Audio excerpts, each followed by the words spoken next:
Big video game development studios have to do a lot of things to put their games together. So sometimes they offload stuff to, say, animation studios overseas so that they can handle like motion capture and stuff like that, and whoever back home can focus on whatever they do.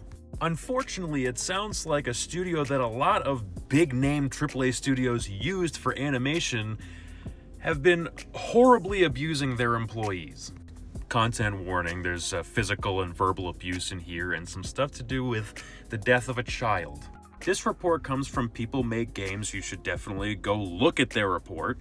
Here it is on YouTube, almost 200,000 views. Go watch it. Animation studio is called Brandaville Studios, an Indonesian animation support studio that has worked on games such as Assassin's Creed Shadows, Age of Empires 4, and The Last of Us Part 1 Remake. Too many words. Allegations of mistreatment were reported by People Make Games back in 2021 as part of a broader story on how Western AAA studios effectively outsource crunch on major games to overseas developers, effectively sweeping it under the rug. Now, we're not doing any crunch, they're crunching on behalf of us. That's different. People Make Games were urged recently to go back and check it out again because there were accusations that were going viral on Indonesian social media of continued crunch as well as physical, verbal, and mental abuse. The Gamer reported in September of last year, pointing at CEO Ken Lai's wife, Cherry Lai, as the instigator of much of the studio's worst issues. There are videos and pictures and actual evidence of all this happening. This is not speculation, this happened.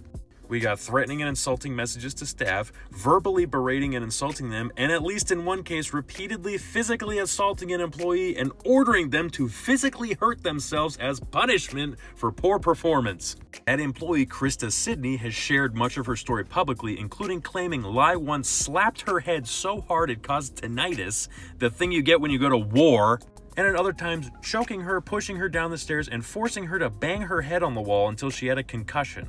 So, Cherry Lai is an actual demon from hell incarnate. People Make Games' follow-up investigation went further to verify in detail these claims, including sharing a video Sydney was allegedly forced to send to Lai of her slapping herself 100 times. There were other allegations, like that Lai pit employees against one another by verbally berating employees in the office or gossiping about them, forcing employees to participate in Christian worship on a daily basis. Another former employee tells a story of being overworked while pregnant to the point of being asked to work while she was in the hospital. The child was born prematurely and she was asked to return to work just 1 month after giving birth, despite her maternity leave being 3 months and her son still being treated in intensive care. The child passed away, and then Lai tried to figure out how to keep her from getting benefits. Pure evil exists, and it is Cherry Lai.